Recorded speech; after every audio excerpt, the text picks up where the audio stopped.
Clawful Evil, Probable Claws, a show where we discuss Wildbow's most pointed work. I'm your very villainous hostess, Vice Versailles. And I'm your conniving hostess, Kippos. This week, we're interrogating Arc 4, Tip, with our special guest. Jenny! That's me. You guys all consent to being recorded? We got our cameras going. We've got our Oh dear. recording going. Do I have Okay. to... So, yep, you gotta do it. Okay. Gotta do it. Is Stealing your pen. Sign your souls away. Here, and Great. here. And then, why is there so many signatures? What's this this fine print is so fine. Don't worry about reading it. Just it's fine. You have a magnifying like, glass? Yeah, don't worry about reading it. Just it's totally fine. You're not signing anything bad. So it's fine. Wow, I'm really glad that we could do all this paperwork in the middle of a hostage situation at a hospital. I really feel like I have a lot of free time and I'm able to evaluate the situation. Are you sure we can't do this later? Like you could get the footage and then just email me. It's like wow, it's like both. It adds a little bit of realism, even if that's not how it works. It just seems like paperwork in the middle of something serious. It just feels like that's what real life is like. That's what hospitals are like. Just endless paperwork. There is a fuckload of paperwork. At least, I mean, there's a lot of charting on my end. And I don't know, like American hospitals, I'm assuming are different than other hospitals in different countries with their paperwork wise. At least, yes.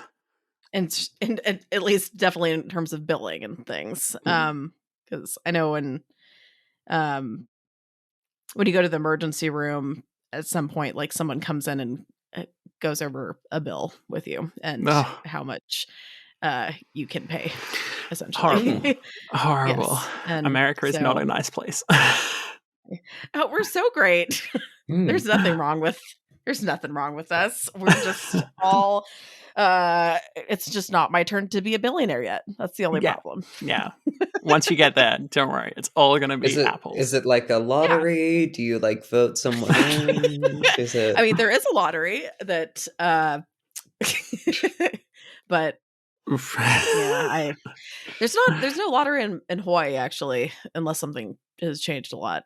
But there's no lottery in Hawaai, so I'm coming to like good the on mainland Hawaii to live. Yeah, right. Yeah. Which maybe that's why Vegas is such a popular vacation destination for people from Hawaii to go to. But, I guess that's fair. Yeah.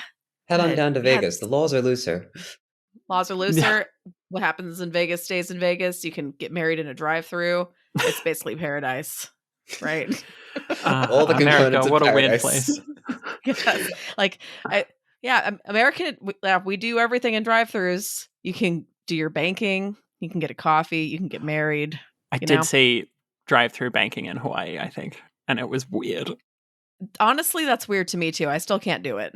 Yeah, that's like I have to go inside, and it's the bank. I feel like it's more prevalent on the mainland, but yeah, it's every time I've gone inside a bank, it's been empty, and the tellers are always kind of excited to see someone actually going inside. So, I don't know. Finally, weird. Someone who doesn't have 4 wheels, but instead 2 legs. We've seen strange crab-like creatures which only exist from the torso up.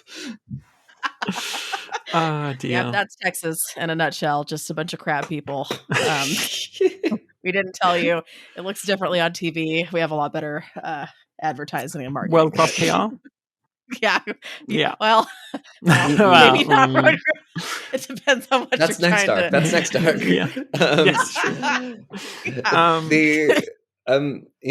I really went into Claw.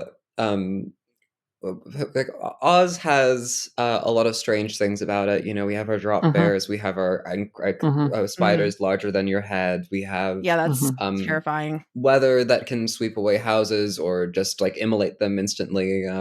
By reputation, would consider Oz to be like this sort of magical, like crazy place where the outback is maddening. So. The fact that Claw's America and real life America have begun to stretch my suspension of disbelief has been really remarkable. It's like, Yeah. hey, America has weather that can destroy houses too. Excuse. True. Well, hey, You'll at have least, tornadoes, which is which means crazy. we're both normal. We're both normal, yes. Yeah. Yeah, we just had a big tornado come through like my area like a month ago and fucked up a bunch of houses, but not mine. So Lucky. yay for me. That's I a win. know. We're glad to have you here. Thank you. Yes. My house still has a roof. I'm happy. It was good. But that's wait. Now I want to know what kind of weather you're referencing. And The floods, the a lot of floods. floods, Okay. lately. But I mean, Black Summer bushfires come to mind. I guess. Because Okay. it used to be like Black Saturday, Black Friday, like, oh wow, the sky went dark, but then it just sort of stayed that way. hmm Oh no. So Yeah, we get a lot of like bushfires. those is like Okay. bushfires and floods are the big two. hmm So your fires are kind of like similar to Claw, I guess, in terms Yeah, Yeah, of yeah, yeah. yeah, yeah. Pretty The similar. when the story opened up, the combination of mask and like choking skies almost like I think we may have actually forgotten in the chapter when we were doing the interrogation episode, our very first one for arc one. I Mhm. think I at least plumb forgot that that was strange because there was definitely a period where that was the norm. Like my both my little brothers have asthma, so Mm, like kids in masks and this guy making their eyes go red. That's c'est la vie. yeah. Mhm. Whew. I know Yeah, on the Big Island in Hawaii that happens a bit, but that's due to the actual volcanic eruption. So, yeah. A little See, different. that's I was about to say that's Also cooler. cool, but it's actually not. It's hot. There we go. Yep. Yep. And with that, let's get into the chapter Yeah, I love let's summaries. it. do it. Yes. um, in 4.1 of the arc tip, we meet our new POV Ben, who proves to us that you don't have to be a criminal to be a piece of shit. You can also be a journalist, in big quotes. He records Natalie trying to reconcile her trauma with unanswered questions for the umpteenth time as they prepare to interrogate the real culprit behind Camellia Teal's kidnapping, Catherine Grant. When that doesn't turn out quite as planned, Ben retraces his steps to Mia Hurst's front door, where he receives an interesting tip, which he follows right back to the Hursts as Mia and Carson make like a 90s movie and make lethally certain that they are home alone. Gosh, I love it. In 4.2, Ben uncovers the literal minefield that is the Hearst household, rushes to the school to stop Camellia being taken away before their eyes, and is given a very stern warning by Highland. In 4.3, Ryder insists to Ben that he's one of the good ones, while Ripley's DNA test is processed, after asking him to forget something he's forgotten, giving him a flip phone of crucial phone numbers, and that he be called Ryder. They then take Ripley's clothes, stop her from contacting anyone, and call her Camellia. When this doesn't go well, everyone is shocked, which is really weird. Hmm. Yeah, crazy. It's Yeah, so strange that double standards would do that to someone. I But, know. Mhm. kids aren't people. So in Yeah, 4.4, kids. while Devon's dad reports to Ben about being followed, public defenders Blair and Devon take up Ripley's case, setting some boundaries for her comfort that actual advocate Eve rubber stamps. After threatening to swirly Ben to suffocation, Ryder contemplates the tidy way to resolve this whole debacle while loading a gun, and Eve contemplates how messy things can get. Natalie antagonizes Devon and Ripley, again, and when Ben tries to console her, retracts her consent for being filmed. Devon's dad talks about how much dadding he's done, Eve reveals how little she can do for the team, and everyone flees the best they can, right into the hands of the Cavalcantis, with only Ripley's use of Chekhov's Children in Need phone bringing her other mother to help. Then in 4.5, while Mia tries to deliver Ben and company to safety through strategic deployment of facts and road spikes, and Sterling chucks up from all the baloney, the truth comes out and is forcefully shoved back into the closet, as even Sean closes ranks around Natalie's alternative facts. Ripley introduces Ryder to the concept of books, and the striking police promptly evacuate the library while Natalie cements the deception and Ben breaks into an elevator. Natalie opens up about her own experiences with bullying and corrupt authority, which Ben promptly deletes after he and Ryder shoot the shit about working with Davey instead. In 4.6, Ben welcomes in Mitch, the mission Mikalik, or however you feel like saying it, and disguise expert Anna Wilson, where the former brags about getting ahead in the marshalling business, and the latter turns her fat suit into disguises for all four of our found family. Standard operating procedure, of course. Natalie and Ben have one last please get therapy chat, and Natalie really does try to get along with Ripley, who snarks up a storm. And they and their two new sons try to exit via public transport. Suddenly, Carson appears on the bus. Max gives Sterling a tip. Carson says things could have been different between them, and he's sorry it didn't work out. And Davies police take Natalie and Ripley into custody. As the subjective and objective lens eclipse, Ben has a panic attack while ignoring rings from Ryder. Oh, I mean, God, what an arc, right? Goodness gracious, what an arc. So much happening here. Like, it's so easy to forget what was happening in 4.1 and 4.2 when you're in the middle of 4.6 and it's all going crazy. Yeah. Yeah, it's... there's so... I deeply want to start with poor baby Sterling. Oh, I know. God. Oh my gosh. Oh my goodness. This poor kid. I want to give him the biggest hug. Yeah. Like, you poor baby. You don't deserve to be in the middle of this shit show. Yeah. It's definitely the character in this arc that got the second worst treatment. Obviously the worst being Ripley. But yes. Yeah, Sterling really suffers here. Ripley had targeted mistreatment, or at least people who were supposed to be treating her well treated her very poorly. Sterling kind of just gets like looked over and looked over and looked over and looked over until he throws up from stress, and then he gets looked over again, and it's just I know. Oh my gosh. And then his mom gets abducted, and and he has to stay with the guy that he hides toys in the office of, because he wants just anyone to pay him any attention. And he talks to Ripley about how he's really great at making fun on his own. And I think in all of this, there's a lot of balancing of different treatments. Like Natalie talks about how much pain she's gone through in her life, and Ryder alludes to the sort of operations that he's had to work on, and Ben is very committed to making the documentary, while Eve points out that the world is collapsing around them. And I feel in all of that scale balancing, it's a question of who needs to compromise, who should be giving more energy, who is in a place to even do that. Is it possible for them to work on themselves in these conditions? But in the nonsense of that, a 5-year-old is being neglected and also being carted around, and it's so it just makes every single other step worse that Sterling has to go through all of this alongside them. And he's already been overshadowed his entire life. Yeah, because, exactly. Of Camilla. They're trying to find Camilla, whatever. It's not a good name. It's not her name. It makes sense that you would struggle with it. Yeah. CT, Camilla Till. No, that's not better. Okay, whatever. The girl. The creature. The creature. The monster. The monster, yeah. Yes.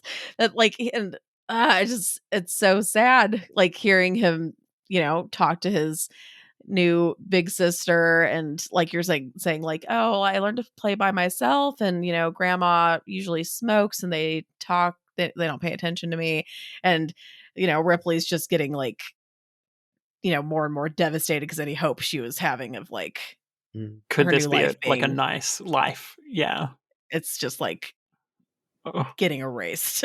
That conversation is one that I go back to a lot in my thoughts when I'm thinking about this arc, and particularly Sterling. She's just desperately digging in to try and find something that is fun, some part of his life that he likes. And he's sometimes it's nice when I go to dad's and then mum leaves so they don't argue, and then we play a video game or watch a movie. And it's it hurts. It's so horrible. It's poor awful. Fucking kid. I know. Which I'm it's going to be a drastic improvement on his life that he now has a big sister, but just because it can't be Well, worse. I mean, yeah, true. Just True. because Although, Ripley is a pretty well-adjusted kid who yeah. has yeah, she's some just a like is nice pretty good kid. at conversation and Yeah, is she's kind. Like, yeah, she's pretty like it by contrast she's fantastic, but she's pretty bare minimum. And Mm, like Well, yeah. I don't know. I'm Yeah, amazed that I there think, is a healthy kid. Um yeah, given her situation, I think she's a lot better than bare minimum. Like the way that she's talking, like communicating with Sterling, is kind of like bare minimum for someone who's in a decent place at the moment. But like Ripley has just been kidnapped, and is like Yeah. true. having her identity erased. So like she's doing fantastic relative to that. But like Mhm. if she Fantastic was under just pressure. kind of, yeah, if she was like in her normal day to day life and like comforting Sterling, I'd say that's pretty close to bare minimum. But yeah, just the extreme pressures that she's under while trying to do the best for Sterling is really wholesome. Yeah. It really shows that Mia raised her real well. Yeah. Yeah. Yeah, I think she's doing really well cuz that's a I mean, I don't even know if I'd say that's bare minimum cuz I feel like for kids that are that different in age, like she wouldn't be having to like I mean, just that she's trying to talk to him and interact with him and everything, like, Yeah, I I think it mean, helps that I think Tia she's is the same age. very true. Um, I think that yeah, helps a lot. so Slots right she's in. yeah She's yeah prepped. she's very much drawing from her experiences as the big sister to Tia, um, who is a little demon. Little demon child. But And we love very him for it. sweet. Tyr the Very Terrible. sweet little Yeah, he's a cute little demon, but a little cute little demon. demon child. All kids are kind of little demons, but so cute. So it's Yeah, okay. yeah. Yeah. Um, Oh And you man. know, Ripley's a real demon. She's reading at a college level. Yeah, uh, that's I uh, know. Like I was like, she just wants her books. She just yeah, wants some fucking books. Like, just let her take a damn book. But yeah. Just steal a book. Jesus yeah, Christ, just like steal a book. it's fine. Yeah. Like, Natalie, you could have stolen a fucking book and like smuggled it, and that would Yeah, have well, she wouldn't have Sh- liked you, but like it would have been she would have it would have hated been you a little less. something. Yeah, It would have been Surely, something. after all these years of being the victim of a crime, Natalie deserves a little bit of crime herself as a treat. But that is the line of argument that she does provide for lying. yes, And for the 15 um, seconds. Surely I a, deserve for it to have been 15 seconds. Like, oh, a Natalie. I mean, load bearing lie that is. yes. I Yeah, think she really believes that though. yeah. Like I she don't know. I definitely I thought she really believed it, but then like the way that she talked about like I deserve for it to have been 15 seconds, it makes me kind of think that there's a part of her that doesn't think it was 15 seconds. I feel like a part of I feel like a part of her knows that that's not true, but she Mm-hmm. can't face it. And Yeah, anything and she like the truth getting closer that it might not have been 15 seconds. She's like, well, it doesn't matter because that's what I deserve it to be anyway, even if yeah, it wasn't true, which it totally is true. But, yeah. um, I guess I see that. Yeah, I Hmm. definitely agree with that framing. Yes, it's so. I mean, you've like your heart has to break for Natalie a bit, throughout this arc. Like as much as she is being a horrible person at the moment. Um, like, yeah, she's under a lot of pressure. But as mhm, Ben says, like it's worse for Ripley, like harden the fuck up. Um, mhm. but we obviously we Feed the get a bit more stress about her out. backstory. Yeah. We get Hmm. more about her backstory and why she is the way she is. And it like nothing excuses like who like how she's acted, but it does kind of go some part of the way to explaining it. And Mhm. yeah, it like it's heartbreaking. She's suffered so much throughout her life. And Yeah, unfortunately she's passing that suffering on to Ripley, which Hmm. yeah, and sucks. Sterling. Yeah, And just Sterling, yes. yeah. It's like yeah, she really should she really should go to therapy. You can't fix your childhood by living vicariously through your own children. Mm. Yeah. And like just I feel for her cuz I can't imagine how painful that would be cuz Mhm. just thinking about that like I can't think about it too much with my kids cuz like that I just don't even Yeah, like it's I I would think that's very reasonable to not put yeah. too much mental Mm. energy into imagining that scenario because Yeah, it's a Hey, cuz hey, it would be horrifying. Yeah. fucking terrible. hey, would you like to put energy into the worst possible thought experiment? Yeah. You know, I this is What if going to you had shock just the you. worst time? Just a really terrible Just think decade. yeah, just the Yeah. worst fucking time of your whole fucking life and Yeah. And you spent the whole yeah, decade trying to fix it, and then when it was fixed, it wasn't even a good thing. And it wasn't everyone even a just good turned thing. around and told you Ugh. you did it wrong. Which I mean she is doing it wrong, She but is, yeah. She is, and that's the worst part. They're right. Oh my I know. goodness. Oh, it's just like 'cause I can't understand what it's like to be there, but I do on a level because I'm trying not to think about it too much, but I'm like, there Mhm. is a very visceral like horror Yeah. of that like happening.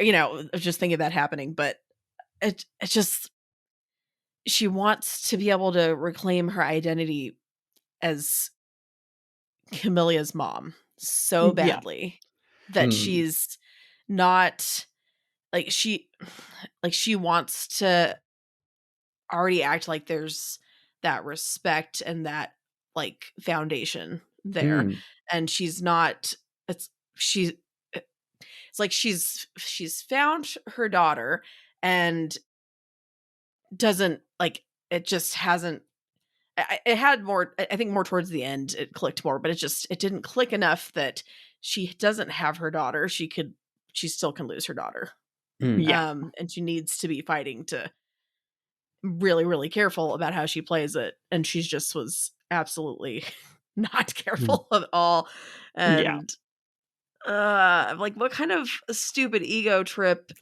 bullshit is this?" Like, you shouldn't be sitting on the same bed as Oh, a yeah. girl. It's so Um, yeah. Is And that the is that worst a part is, kind like, of you can boundary that you see maintain for your kids? Is that like like a thing you're very for your vigilant kids about? under Is that a 10, yeah. priority? yeah, I mean, like, no, I've got a 5-year-old who just doesn't care about anything but counting, and then my daughter, which just wants every fluffy thing imaginable. Like, she Mm. has about 50 stuffed animals. Their names are all fluffy. Like, Okay, I'm Amazing. like, that's a what good is that sorting one called?" system. Yeah. Yeah, I'm like, "Oh, what are you gonna name that?" "Fluffy." It's just every single one. Hey, Yeah. in Oh, my opinion, it's better than Camellia, or and certainly better than Roderick. Okay, true, Um, but true. no, no, yeah, I'm gonna argue with you there. If I had a child, I think it's much nicer to name the Camellia than Fluffy. Fluffy is a but bad. Fluffy fits Yeah. right in alongside Fluffy, Fluffy, Fluffy, and Fluffy. It's a team I'm thing. just It's a family asking. name. Okay, but Oh, like for an actual child, I mean, sure, Fluffy is better for like a teddy bear than Camellia. That is true, but yeah. It's yeah. I mean, I think we could talk about, like, Natalie's parenting for a long time, and so I think we should. Because, Yeah, like you we're know, the I right mean, place. yeah, I like, really uh, go on. the Yeah. way that you put it with the way you put it, Jenny, with it being that she's fixated on her identity as Camelia's mother, and Mm, that is what she's trying to achieve, not like any of the prerequisites or realities of that. Like she's not going for like Ripley's comfort or rapport with Ripley. Those are all Mhm. secondary to like acquiring the label of mother to Camellia. Um, mhm, I think that is like where, at least in my understanding, that is what is driving the ship so far. Of course, because in her own explanation of what she went through in her own trauma, um, Camellia is described as like this decision to break the cycle, like the way that she decided to resolve the things that she experienced as a kid was to raise her own kid better, and then that sort of selfish like jump motive of like I'm mhm, going to demonstrate that I have become beyond this then became very central, and then was the only thing that could be centered because her kid wasn't even there to be given more care. Mm-hmm. So Mhm. I think, I mean, obviously the degree to which Natalie is the driving force behind getting off course, and like the reason she's a bad mother is to do with her specifically. I don't know if Mm-hmm. it's particularly her fault, but I think that is Mm-hmm. one of the contributing elements on her side of like why she wasn't so quick to pick up how best to treat Ripley, because Yeah. it is, now that you're back, I am mother. Yes, and Yes. Mhm. now I am in charge of you, and you will do everything I say. Yes, correct. Hmm. Mm-hmm. It, Yeah. it's really Ugh. interesting because it kind of reminds.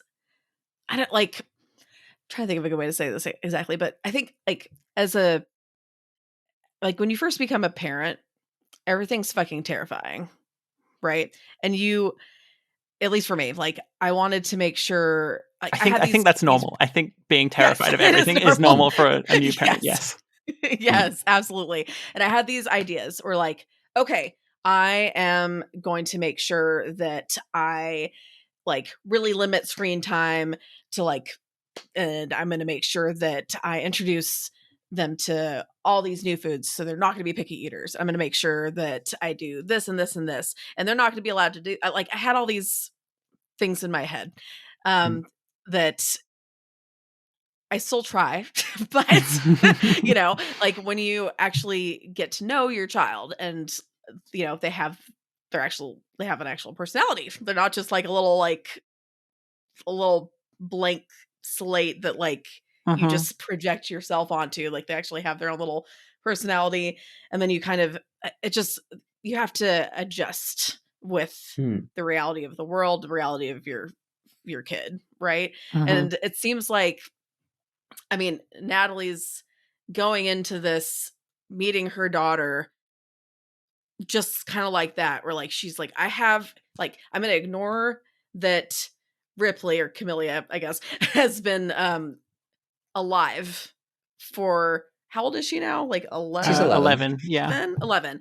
I'm gonna ignore that she's been alive for 11 years and that she already has friends, already has a way of doing things. I'm gonna just start from scratch, just like how I think in my ideal like world she should be parented, like disregarding who she is as a person. And I find that very. I guess that kind of goes back to the whole identity thing, but it's just interesting. She's skipping. It's like she's acting more like a new parent to her than to Sterling. Mhm. Um, Hmm. I don't know if I'm articulating myself very well with this, but it's like when it's usually like the older kid too tends to be the one that gets experimented on a little bit more. At least that's Hmm. Mhm. as the oldest kid. My parents told me that a lot. They're like, yeah, we you know we messed up with Sorry, Lisa this, you know. we had this big idea that maybe the correct way to break the cycle of trauma was to have you kidnapped and then like raised by a different family just to see what would happen, and then we'd reintroduce you.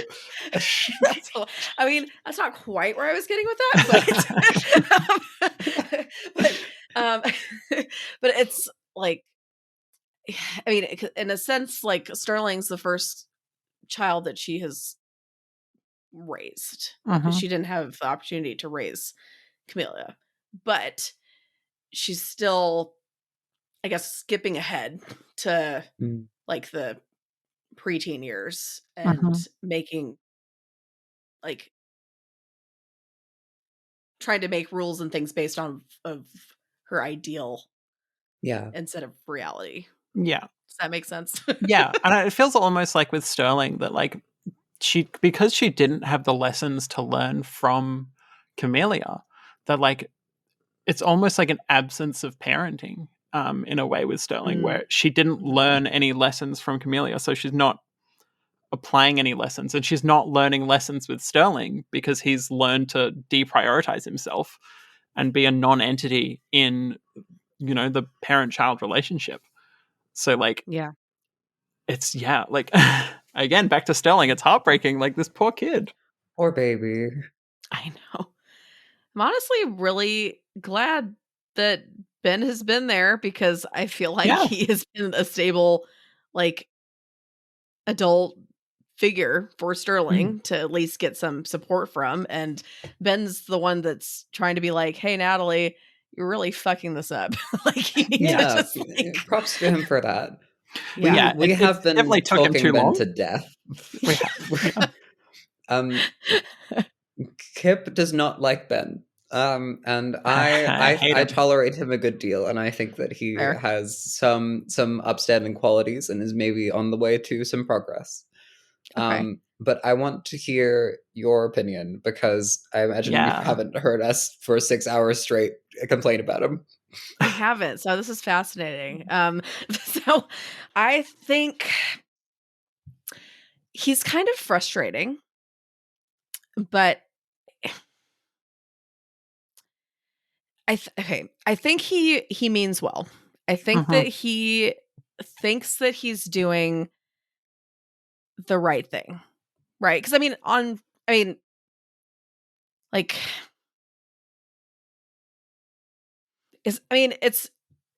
it's not the wrong thing. Like, it is the right thing to, like, if a mom had their baby kidnapped, it's a good thing to try to help her find her baby, Yeah. Yeah. Success. right? So, Yes. so He's doing so something like, right.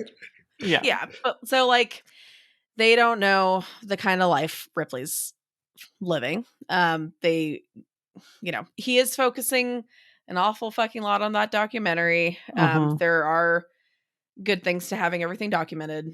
I mean, I think I don't know. I feel like in terms of adults, he's doing I think he's doing a better job than Natalie because Yeah. he's Yeah. trying to look out for the kids somewhat. Um, the thing with, like, because you'd mentioned something earlier, I think before we were recording, with, like, recording or taking pictures at the Mm. school, and Yes. Big cultural divide, we think, Yeah. yes, because Kip and I immediately were a hard no as far as having a camera around a school environment. Hmm. And to Ben's credit, he was fully transparent as to why that was happening, and that was why the administration was okay with it. But he did start without permission, and yeah, in Oz, at least, Yeah. that's a hard no. Yeah. But Ben has his camera on pretty much any time that his perspective is available to us in written form, and hmm Yeah. The that's absolute majority of the kind time. of Yeah. it's kind of yeah, crazy. He's fully Hmm. on his found footage kick. Yeah. That's why I personally am ready for the documentary. It's like something terrible to happen to the camera, or something terrible to happen to Hmm. Ben, and the documentary be how he live on. Um, Yeah. Yeah. As, and this is something I've been meaning to write a little more of, but like as someone that is trans, like, and like neurodivergent, the camera is an inherent threat to people like me. mm, Um, mm, and him just kind of like blindly always having the camera on, always being recording people, always like never considering other people's feelings around being recorded. The only time he tries to get permission is to like put it in the documentary. But even then, he's already been recording them. mhm, It's not, can I record you? It's, oh, I've already recorded 6 hours of footage of you. Do you mind if I can put it into my documentary? Like mhm, it's almost asking for forgiveness and not permission, but he doesn't ask for yeah, forgiveness. He just assumes that it's okay. And there's no part of him that thinks it's not okay to film everyone around him 24/7. And that's mhm, crazy. Yeah, it's absolutely crazy. yeah, Yeah. yeah. Yeah. No, I mean, like, if I heard that there was a guy that was filming kids at a school, my first thought would be like, that guy's a fucking creep Yeah. and he needs to get the fuck out. Um, I'm trying to think about okay. I'm trying to think about why this hits a little bit different for me because, like, I think that I do think that that's creepy. I would not be okay with somebody filming my kids. If someone was at a playground and just filming kids, like, that would be a problem. That would be yeah, that would be a big problem. I would not Mm-hmm. be okay Mm. with that. Um, I think I don't know, the thing that I keep thinking of is in terms of recording is that there's a sense of safety in a sense that can come not from the person recording, but like from if someone is being recorded, whatever Mm-hmm. you do is going to be on that recording, right?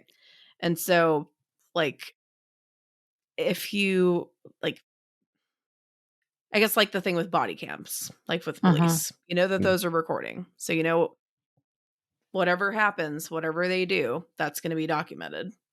And so, um,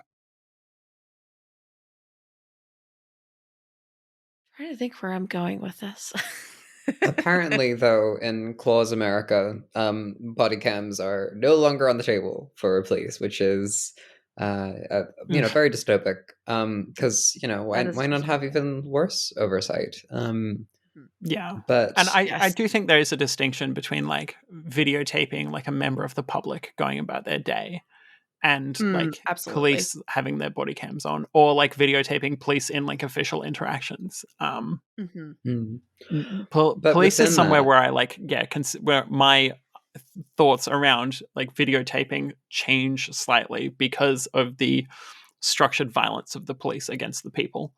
Yes. what is Yeah, likely to be filmed if you give them the camera to record them, yeah, Yes. suddenly very very different context from just a general private citizen or a kid. yeah.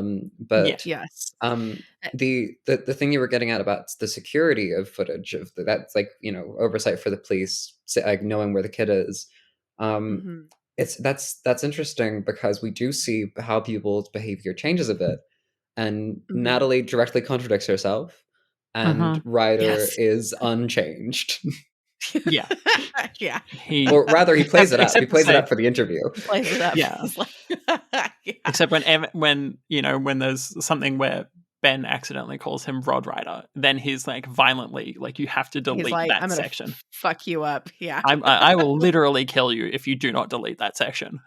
And Ben's like, ha ha ha, classic Ryder, my buddy. And Eve is What like, a good Jesus joke. Christ, Like, like this okay. this white cop just threatened to kill you, like a fucking person of color, Just and you're just boys like, being boys. yeah, and you're fine with that. And Ben's like, ah, it's all good. And she's like, It's him. Christ, what the fuck?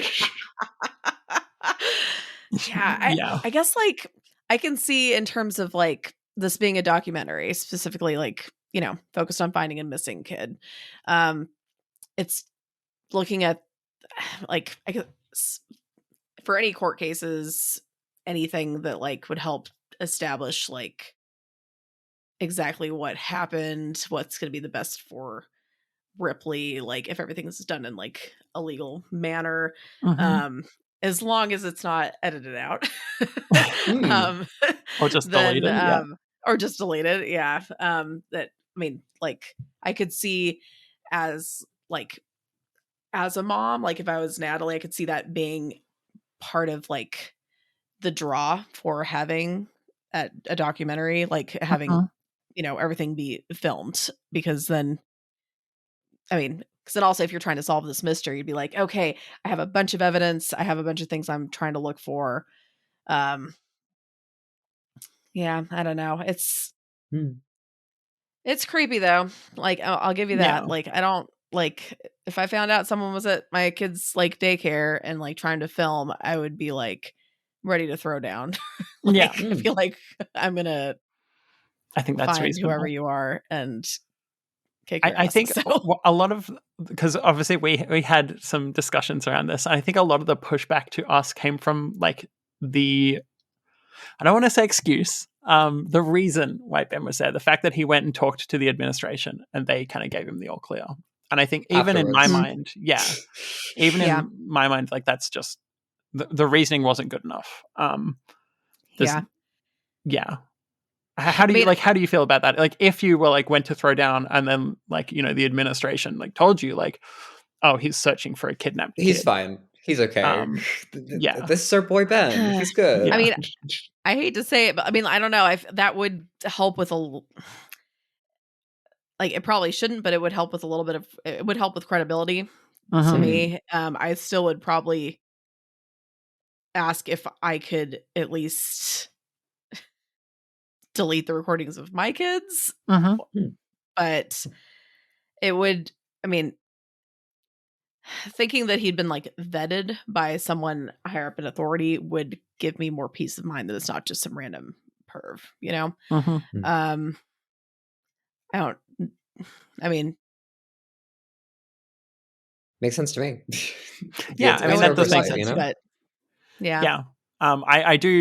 I do like that you are like halfway to agreeing with us though, with like the even if there's oversight and even if it's all good, delete the footage of my children. Which Yeah.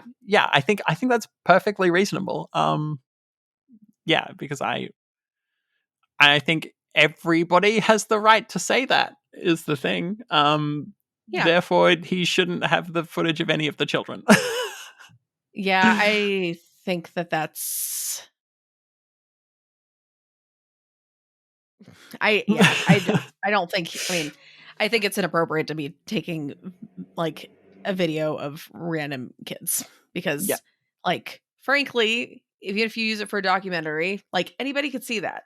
You Yeah. don't know Yeah. what kind of weirdos, like, I don't even, I'm not saying I never, like, well, I mean, mostly my mom posts some pictures of my kids on her Facebook, but like, Mhm. but she has a private Facebook page and stuff, but like, I don't even really post many pictures of kids on like social media or anything just because I don't Mhm. really want to put that out there.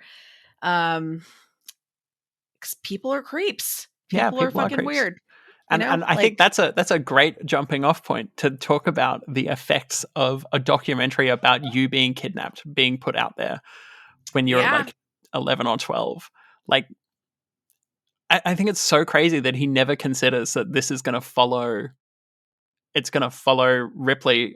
It's going to follow all of them. Like it's going to follow Ripley. It's going to follow Sterling. Like their whole lives. I Yeah. think I made a comment on a previous episode where like if you in your day-to-day life got a new coworker and you heard on the rumor mill that there was a documentary about their life, like you would Oh, watch that shit. There's yeah. there's not a force on earth that could stop me watching that, you know?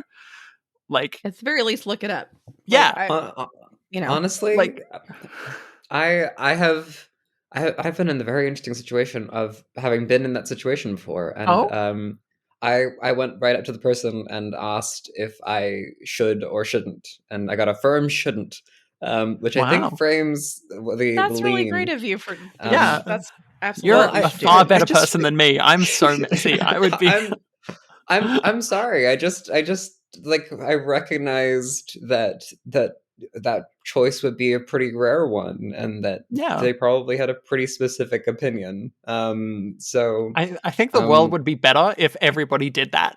I Yeah. do No, not you think I shouldn't have be. the power of will to do that. that's that is legitimately just how I try and behave in general. If it could do better, if it was more common, that's a Yeah, pretty good guiding principle.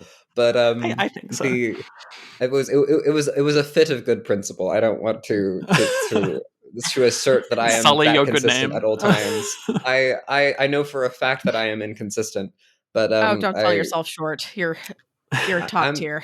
I'm Top tier human trying my being. best, and as I think we all should, and I think it's very rewarding to do so. But Yeah. the I'm in all of this.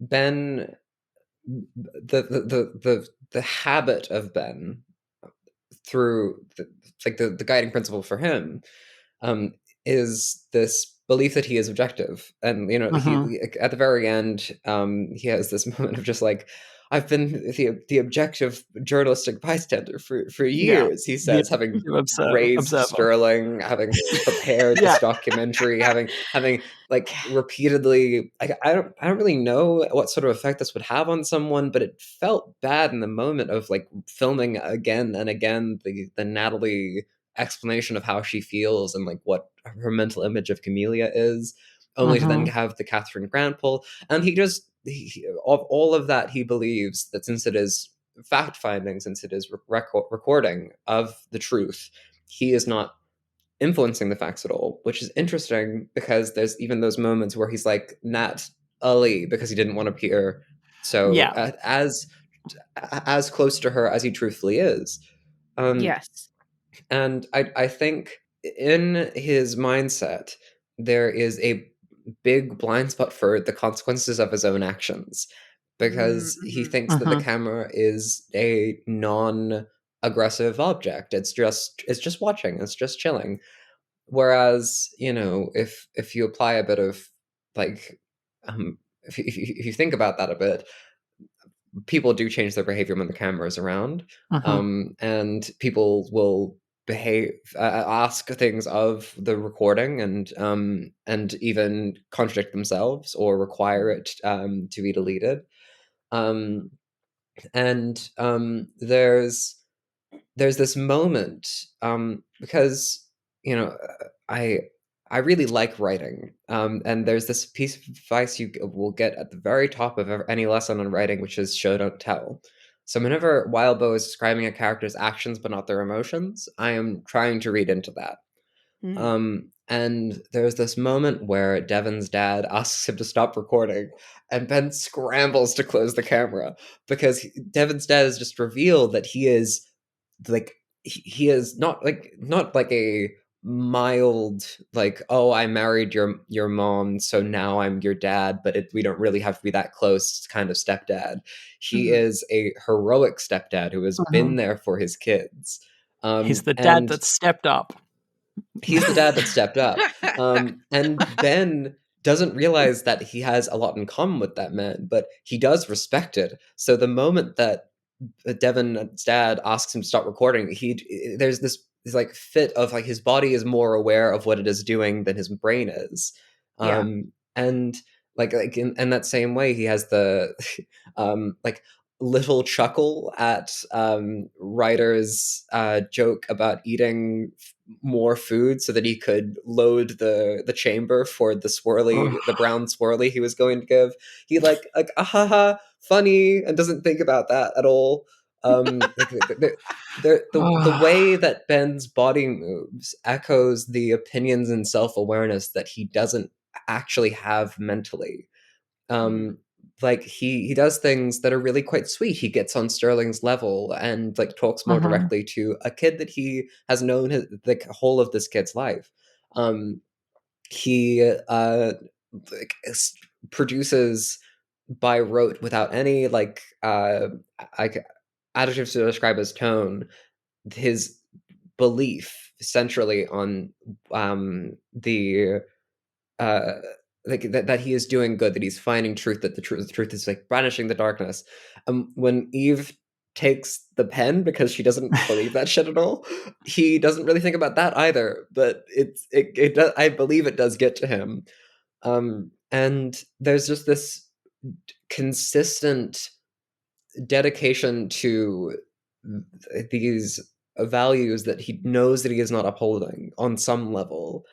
So to Mm-hmm. have Natalie then return to him and request that they lie for her sake, for her well-being, for her consistency, um, he really struggles because that is something that in working in editing and like putting the story together and thinking in those terms, and also specifically not thinking about the hard things like Ryder being in the room with Eve, or like not asking anyone for consent, or like filming Devon's dad. Mm-hmm. He has a like it all comes to when he finally feels sick to his stomach with a feeling too big for his body to feel, as he realizes that his actions do have consequences, Mhm. because he doesn't know how to cope with that. He doesn't know how to. It's that centrist stance of going, if I don't make a decision, then everything will be fine and I will be superior and objective, when in reality, if you don't make a decision, whoever does take the initiative gets to go ahead. Mm-hmm. Um, I so that's a whole rant that I feel about this character. But if I feel it is such a contrast to Carson, who of course Mm. wanted Mhm. to mutilate this man not long ago. And Yep. certainly gave that impression in the bus ride. And crazy to see Oh yeah. Carson on a bus. That's amazing. I mean, really crossing the divide. Yes. But yeah, Bad joke. there is some there. Hey, we're talking about dads. We might as well make some dad jokes. But the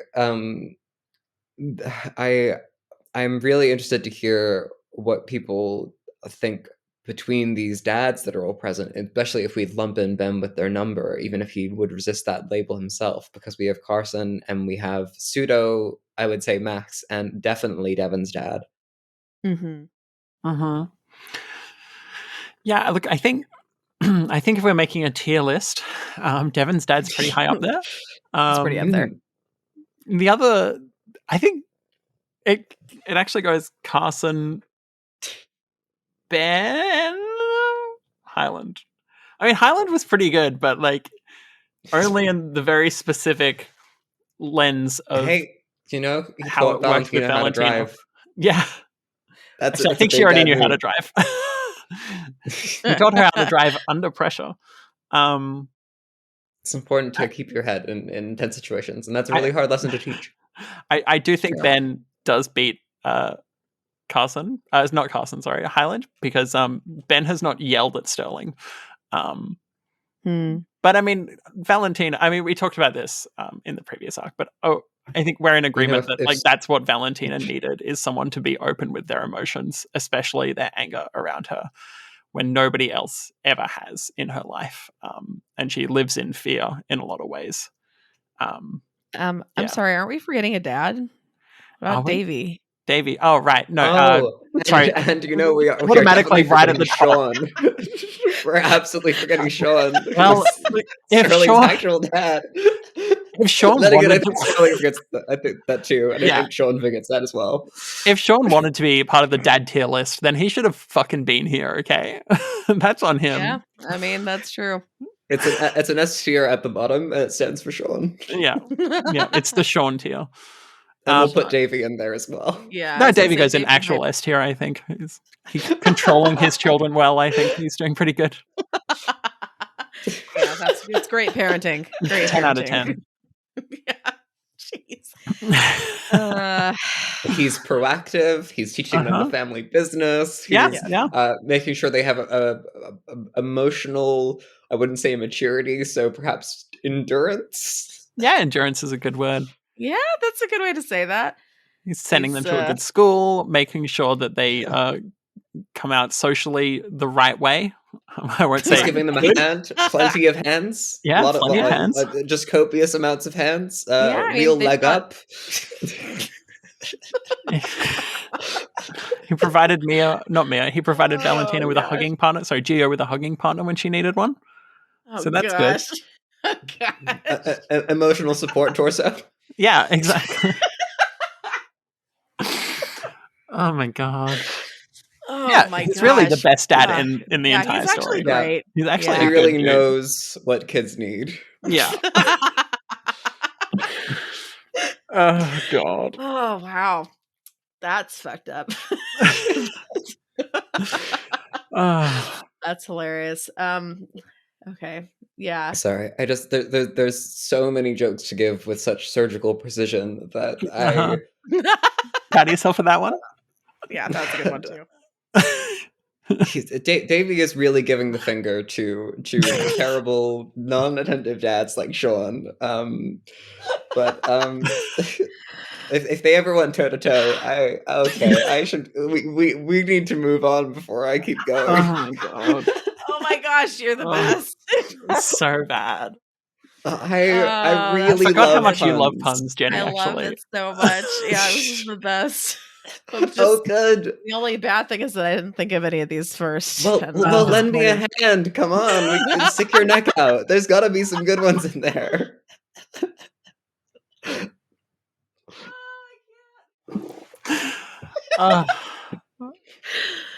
Oh my gosh, we're good. We're all very serious adults. So good. I am not a serious adult. I am a very unserious adult. Still, I don't know. I can't believe that I'm in charge of people, as in my children. But I still am more mature than they are at the moment. Not That's your good. not your family-based criminal gang. So. They've got a lot of training to do before Yeah. we get that far. Give them Yeah, 10 and years, honestly, maybe. Natalie, and Sean are actually the odd ones out in terms of not being involved in any criminal enterprising at all. And I feel like that's a Yeah. weakness of entrepreneurship. I don't I know think where it the is. kids are Yeah. supposed to get a strong business spirit. Um, Yeah. I mean, yeah, really the moral of the story is that they're the fucked up ones. Like Mhm. we need to be looking mm. towards, the different criminal enterprises and Yeah. yeah, maybe we I should think make a yeah. rank. Okay, let's make a ranking of the criminal enterprises. Oh, Mia's at the Um, top Me's at the top. because I I would like her vibe. say Ryder is in C tier. Mhm. Okay, yeah. And I'd say we can probably. I mean Ben for B. Ah, So is he part of a criminal enterprise? I guess at the I'm end just he kind of is, yeah. classifying You're just whatever I saying. can as part of criminal enterprise. I mean, it sounds But like filming at a school is close enough. he does It's get his start morally, Right. in the yeah. gang warfare Yeah. by So he does get his start by teaming up with Davy. He does. true. And Which starting late in life, but I can approve it. it's like, man, Ben, I thought like you were a total idiot, but Mm. I don't know. I feel like that's a questionable choice. Maybe that's just me, but maybe don't partner up with the mob. That's No. cowardice Mm. talking. I mean, How else you is he know, supposed to save Ripley from the dreaded clutches of I mean, the more numerous evil other Mia? ways, like many, many other ways. I mean, I do think there was, like there was that point in 4.5 where he's kind of like building up to making the decision where he thinks like, Mia, like there's so much more like that Mia sees and is doing. She's clearly like way more dangerous. She's more monstrous than Davy. Like as he's got the fucking document with all of the torsoing there, like he's still thinking like Mia is the scarier one here. And it's so he's really just building it up in his mind so Yeah. that he can make the decision where it doesn't feel morally bad to pick Davy over Mia because it Just like he's picking Davy over Mia because it gets him what he wants, which is what he thinks it'll get him what he wants, which is Ripley and Natalie getting out of there safe. And hopefully for him, hopefully Mia getting fucking killed. But the way that he's justifying it in his head so that it's not a monstrous thing to do is to say, well, okay, Mia must be more evil. Like she has to be more monstrous. Therefore, it's okay for me to sell her out to Davy. So he has to kind of build Mia up so that he can do what gets him what he thinks is the best outcome. Yeah.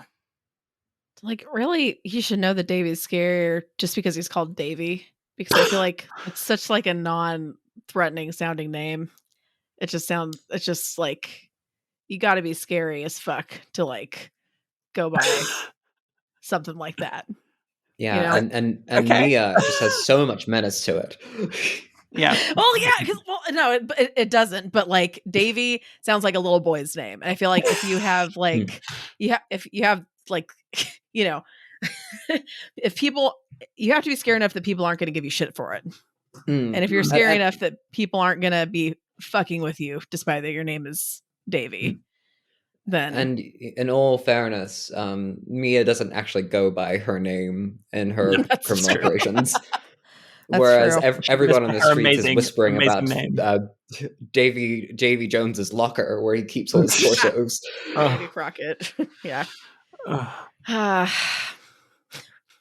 Davy Jones's locker where he keeps his torsos. Yeah. Terrible. Yeah. No, it's great. It's great. Don't you dare criticize. Don't you dare criticize. All right. Should we See, get into that's some Jenny's about? tip to you. Yeah, Yeah, this is my the tip sense is of humor. I love don't criticize the puns or goodbye to your limbs, or I guess. yeah, Yeah, you it's know, gonna be a long trip. I'm really far from you, but I'll get there. You'll track me down. I'll track you over the down. course of 10 years, eventually you find that there is a card that has a trim that wouldn't be there under normal circumstances. So then you look into it further and you Like find. the only thing in common with me and like me is that we work at a hospital, and No, that's. that is where my criminal mastermind I believe in you, ends. Jenny. I think you could start fabricating births and deaths at the hospital. Oh man, I don't want to Think get of all the fired. money you could I don't want to make. lose my license. Jeez, no man, I'm good. How do you feel about Eve's behavior in this? Yeah. Because I think she is very real. Yes. I think, yeah. It's very interesting. I'm just like, well, I feel like it wouldn't work. It just ain't gonna. Okay, I'm trying to remember what she does at the hospital. What She does she do at the is the hospital again? advocate. She's like the youth advocate, basically, I believe is her. Okay, That's what they refer to as just like an advocate. an advocate. Okay, granted, I don't know what I don't. And they may have said this, but I don't recall the sizes of the hospital she's been working at. But I don't think they um, did say. It seemed decent okay. sized, considering they have like this labyrinth in the basement where they Yeah. reasonably think they can hide. I mean, okay, granted, things have gone to complete hell in a handbasket. So Mhm. maybe things are just like really unorganized, and maybe they're keeping paper charts still because they're less likely to get hacked into. I don't know. But I feel like that wouldn't be super doable Mhm. to do that, especially as a youth advisor. Because at least for us, and again, I'm not Mia, so this may be very obvious. She may have very like much better backdoor ways of doing things, but like there's ways to track, and like they track like every chart you go into, where you click into, how long you stay into it, right? And Mhm. so they can tell like, I mean, if if you if your friend is at the hospital, or if there's a celebrity at the hospital and you click into their chart for 10 seconds just to see, they'll Mhm. find out and you're going to get fired, Okay. right? Oh. And so like it's, well, I mean, especially with people who are famous, or who they think Mhm. may be connected to you or related to you, because they're going to be like, oh, that's setting a red flag. But Mhm. you have to be pretty careful about clicking into charts. Like like in my job, if there's patients that I'm helping with, I can go into their charts. If there's someone that I'm just curious about what happened with them, I can't. I'm not going to click in their chart Mhm. because I mean, I don't have anything to do with that patient, and um, that's a little fucked up. But also, Yeah. like, it'd be fucked up to like explore around in their chart just because I was curious. Is what I Mhm. mean. But also, like, if I were to do that, they would find me and pretty quickly, and just be like, "Hey, what were you doing? You had no business going in there," you Mhm. know.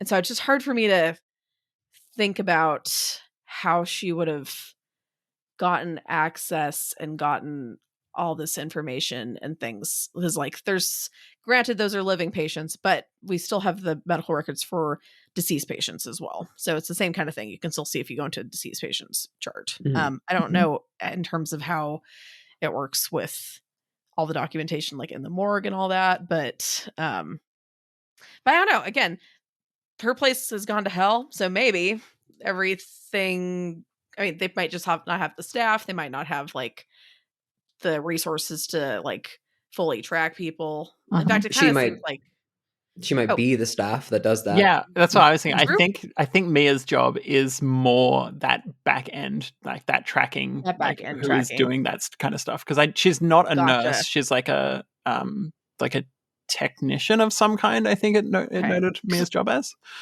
I'm just like, what does that have to do with advocacy? So that's Eve. Eve's job is advocacy. So like, I think, Oh, did I yeah, say Eve? I thought I said Mia.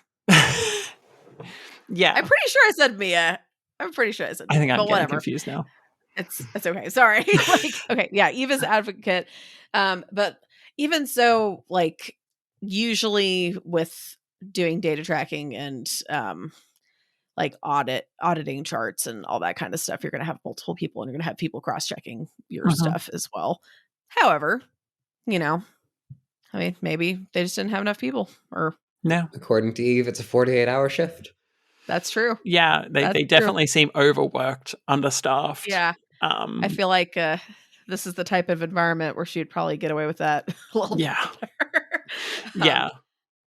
In terms of morally, um, yeah, it's pretty. It's. I mean, it's fucked up, but I'm like, well, she's being resourceful. In a world like how they're living in, it seems like you have to be resourceful. It seems Hmm. like, I don't know, like it's pretty much um what do you call it? Why can't I think of the term? Uh, I don't know. I can't think of it. But it's so I don't have an excuse. I've been awake and You've been awake too I long in the day. I know I've That's been your awake too excuse. long. I know it's 7 o'clock. It's my Mhm. bedtime. No, I'm just kidding. I'm not Wow, that. being I a know mother that'd be must be very really sad. hard. It's pretty rough. I know. I I I remember I have had a a font of parents over the course of my life. Um, you know that phrase, as my forefathers would say. I get to Uh-huh. say, as my three mothers say, um, which is plenty of fun. But because it really throws people off, because none of them are married. It's just I've just had three. Okay, that's So cool. um, the um, the reason I bring it up is because I'm trying to remember why. Because right, because um, as far as trying to keep on top of working working professionally and also looking after kids, um, it's obviously hell. And we see that like Natalie's full-time job is trying to get Ripley back, and as a consequence, Sterling is underparented. Nia's Yes. full-time Mhm. job, she works too. She has Hmm. her hospital working on the side and her criminal enterprise. And somehow uh Ripley and Sterling are coming along okay. Um and all that to say, I can really understand why someone would need to get to sleep at 7. But um the Yeah. Especially the like single the odd parenting hours, and the odd Mhm. working. hours. Yeah, it's a special time. Although my kids, I'm lucky if I can get them to go to bed like by 8 o'clock. Which the like they like I don't know if this is a good or bad parenting move, but it helped with my sanity for a long time, so no one can judge me. But Mhm. for a long time, I would put a child lock on the inside of my kids' room, like their door, because they would keep opening and coming out like every like 10 minutes, and it drove me nuts. But somewhat recently ish, I've decided it's time to take it off and let them explore the house. And Mhm. my goodness, Have you it is a unleashed struggle. chaos? Yes. I have. I mean, it's not as bad as I thought it would be, because they are used to staying in their room now, but the Mhm. amount of times that, like, I think the last time, yeah, they got up, I think Miko got up at like 9 and then 10 and then like 11:30, and I finally was just like, okay, you can just sleep into the bed. That's fine. Just stay here. Let me sleep. Yeah. Oh, All that to say, I wish I could go to bed at 7 sometimes, but I can't. yeah. That's No. pretty reasonable. Yeah. Then I gotta get up at 5, Oof. but oh well. C'est la vie, which I don't remember. What is that? It is life, or I That's never took life. French. That's life, right? Okay, thank you. I was like, I probably shouldn't just like say things that I don't remember what they mean. It's fine as long as you But- know what the vibe is. Yeah, Then it's all good. yeah. Voulez-vous chez avec quoi? Right? That's like, it's a great day to be alive, right? Something like that. Maybe I think you're translating it in your mind there, and it's not right. Yeah. Is that so? Oh, I mean, really? That's not right. Okay. I started learning French because I had attempted it beforehand, and really like from like ages like 7 to I would say 15, tried about 8 different languages and learned none of them, to my immense shame. But then I started using the username Vice Versailles. Versailles is a place in France, so it became wrong for me not to be able to speak French. And I've been trying to work on that for the last, I would say, about 7 years. We have already revealed in this podcast that I am 22. I know, Jenny. I know. Bunch of young old people. Or young people. Yeah. I'm very honored to be considered still young, because I was a fucking baby. I apparently so. My body doesn't seem to recognize that sometimes, but I digress. Je ne sais pas la conjugation est vrai, mais I think it's okay. Je pense d'accord. And now someone who does speak French is going to hear that, and I'm going to die of embarrassment. Okay. Well, you know what? I don't know what you said, but that is really striking on how I obviously really butchered that when I said it. But which is probably good, because then maybe it was incomprehensible. Hey, to a French speaker, and that's probably and that's a good thing. But I really look forward to the proper French speaker that, having heard all of this, will just be like a moth to the flame. Yes, I really want you to tell me what you said, at least later. I think we have a couple of people maybe that listen who are from Quebec. So in Papillon, they would. Yeah, it's so true. Tell me how poorly I pronounced "It is a wonderful day to be alive" or whatever bullshit. If that's what you said, tell us how well she pronounced. Of course, that's what I said. Of course, that's what I said. That's what that song means. Genuinely don't know if it's what you said, but I will. Anyway, no, it's not what I said. Okay, see, this is how that was a really bad pronunciation, right? Like, because you know what I said, right? In truth, in fact, I wasn't in French brain, so I wasn't. My listening ears weren't on properly, and Voulez-vous coucher avec quoi? Like, right? Really, really bad pronunciation. I just know. I just know that it's from a song, so that's yeah. But you know what that means, though, right? I think no fucking. Isn't it like, it means, won't you go to bed with me or something? Yeah. Yeah. Yeah. Sorry, I was really confident that I must have misheard you, because that's what I did not understand. No, that's anyway. Wait, that and let's say La Poisson n'avec élégance, which I think is the elegant fish. Yeah. I think. See, that's all I know how to say. Which I probably didn't say it right, but I never took French. I know it's a shock.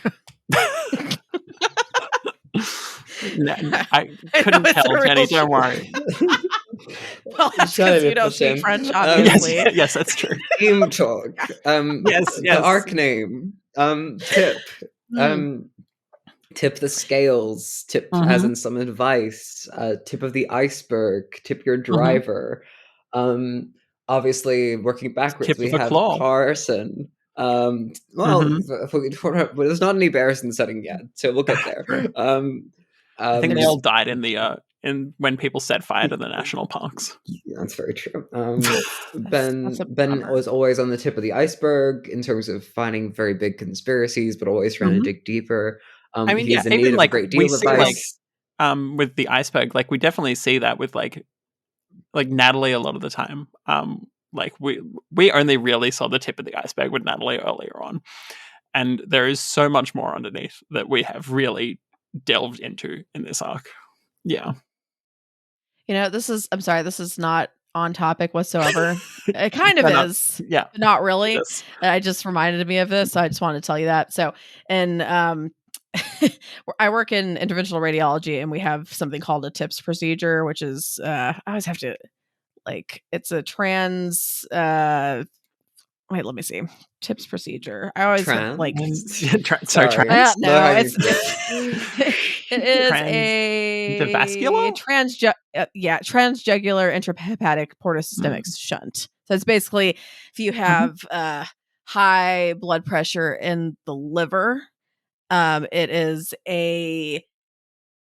basically a shunt that they put in to decrease that hypertension, which is really, really good for if you're having liver issues. But it's a procedure that we do in our department, and it's kind of it takes a long time and yada yada. And I bring that up because, well, for one, it's called a TIPS procedure, and when we were going to have a interdepartmental baseball tournament, which didn't end up happening, or I think it was within our I think it was within the hospital, and we were going to call our team just the tip or just the tips.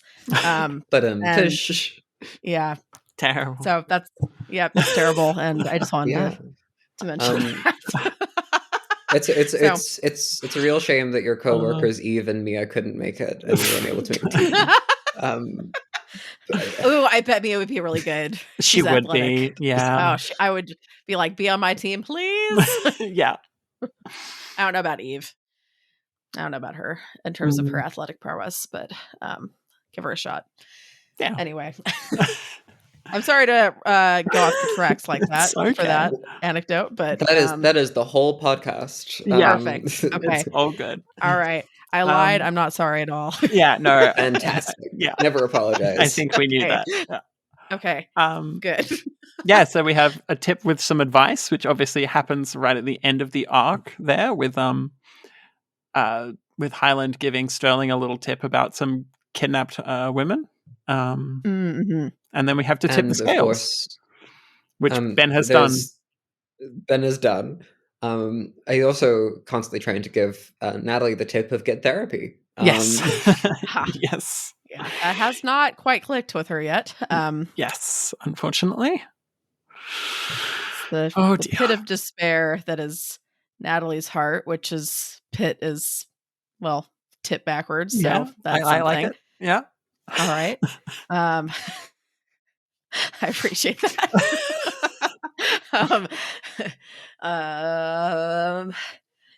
Tip. I think, yeah.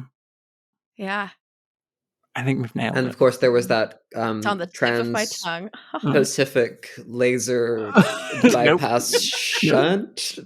So that was that was the tip as well. Transjugular intrahepatic portosystemic shunt. Crazy how Natalie needed one of those after all the stress that built up in her liver. Oh, geez, I hope not.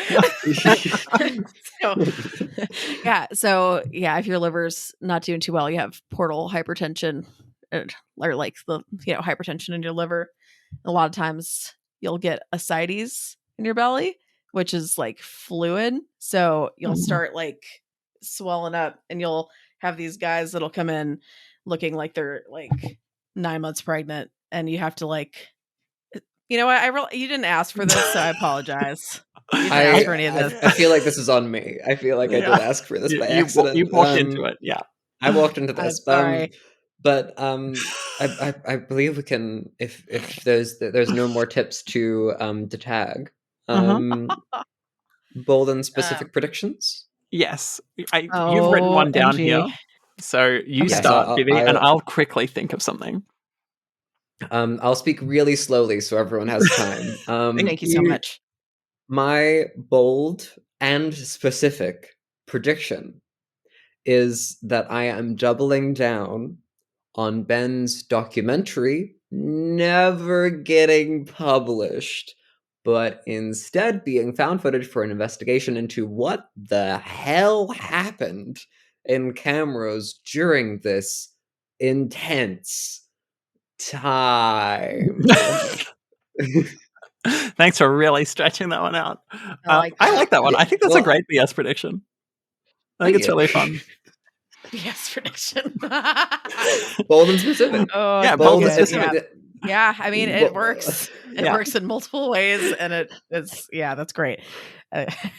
Jenny, do you have something, or should I fill the air for 20 I'm sure seconds? I'm sure I can make something up real quick. Okay. That's what I'm trying to do as well.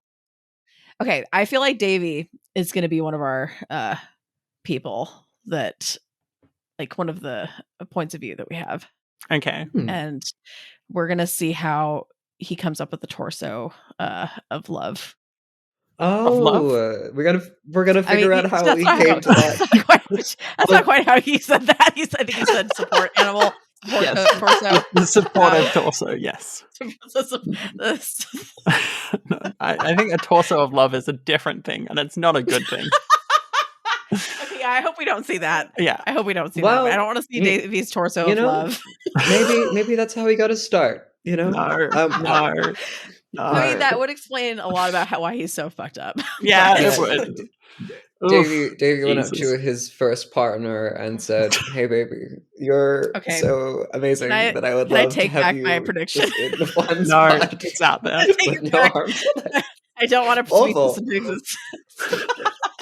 I love it. It's BS. Oh my gosh, it is BS. Okay.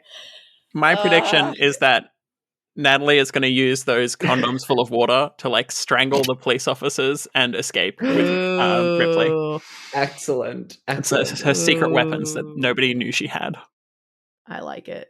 That's my. This is good because the like for two reasons. First of all, the point of the BS predictions is to be wrong in a great way or correct in a dumb way. And Yeah. given that the condoms are really for protection, just not under normal circumstances would they be for this sort of protection. It would be Yeah. very impressive if she found a way, because best we can tell, Natalie has not made much use of condoms in the past, so presumably she might have to innovate on how to apply them, given she might not be familiar. Perfect dramatic irony. I feel that was really mean. I feel like I want to apologize to Natalie next time I see her. You don't know. She could have been having so much sex with condoms. She could have been having a lot of sex. We just know that she has had sex without condoms I twice. truly That's do all not we know know about her sex life. Yeah, it's true. Or put them on very poorly twice. Yeah, yeah. I suppose the line of thinking is more. I don't think that she should have had Sterling or Camellia, given the time in life that she was up to. No. So No. less so any aspersions as to her sex life, and more maybe a misjudgment on two occasions. Yes, definitely. It felt like both of those Yeah. kids were kids to fix a problem, which is the worst possible reason to have children. That's pretty. Yeah, because they cause problems. I love my kids, but holy crap, like they are not going to fix your stress. They're not going to fix your relationship. Yeah, they're wonderful, but yeah, they're not problem solvers. I think it's when having children, I think the right perspective to go in with is this will not fix any problems and this will cause more problems for me, but I want to do it anyway, rather than this will fix me or this will fix our relationship too, which helps. Yeah, that's and it is wild that you go. No.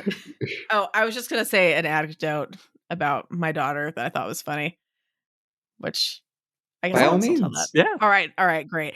I'll always sneak that in. That's another thing about parents that I'm sure, if you meet them, you'll notice they'll any chance they get to show you pictures or tell you stories, they'll do it. So Lily bonked her head on the couch the other day, and so I and she bonked her head pretty hard, and so I went and got her a little chewable Tylenol or paracetamol, I think, for y'all. And then I went to go get an ice pack and came back, and she was holding like the little tablet on her head. And I said, Lily, like, that's for, I was like, honey, that's like, like, what are you doing? She's like, it's for my owie head.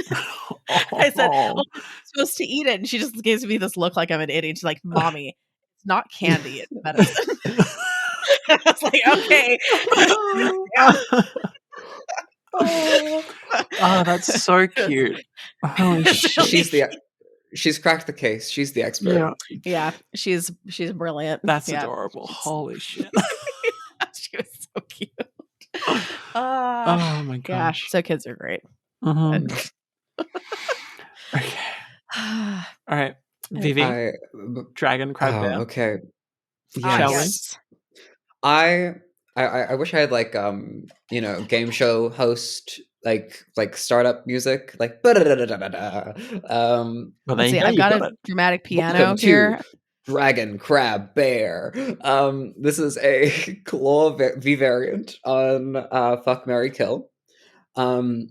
And it refers to the different varieties of claw that a dragon, a crab, and a bear may have. So the intended meaning is that you keep, snip, and, well, bear, the subject, keep as a hoard, involve in your life. Who would you want to have around at all costs? Someone to keep. Snip as in cut out, remove from your life. Who would you want to keep away at all costs? And Okay. bear as in carry, invest in their life. Who would you want to help at all costs? So I have prepared some bespoke what the fuckles for our perusal. Let's begin with Mia, Carson, and Max. I think for me, I would want to bear. I would want to help Mia. I probably want to keep Carson around, and I think I could deal with snipping Max. I don't want to copy you, but But you're going to? I'm not gonna lie, that's what I was gonna say. Yeah. Although, you know what? Maybe I should switch it up. Let me see. Maybe I should keep. I'll switch it up just to keep it interesting. I'll keep. I'm still gonna snip Max, but we're gonna keep Mia, and I'm gonna bear Carson. So I think that's the opposite of what you said. Kind of. Yeah. Okay. Yeah. There you go. Vivi? Okay. No. I'm so Yeah. hurt. For Max, I'm going to bear with Max. I think that Okay. he's great. I think Highland should I get think more he is attention. great. Yeah. My defense, think I did have an ex named Max. Oh. I mean, who's fine, but I mean, that's my excuse. So you know what? That's just call him Highland instead, and see if that like frames him differently. And now I'm in the unenviable position of having Mia and Carson as my keep and my snip, because I have to get rid of one, and they're not going to appreciate the other one is not going to appreciate that. I would think that I would want to cut out Carson, You can't get because Mia is already a dragon, so if it's keep and keep, it's sort of a stable dynamic. But Carson's scary. He's very impressive, and I think he has fits of being very attractive.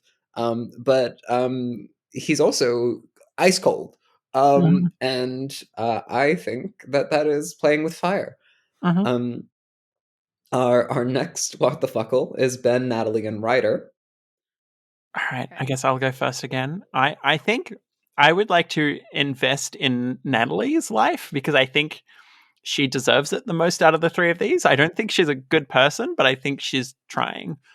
And I think that she could do a lot of good to her kids with some good support networks around her, which she just currently does not have at all.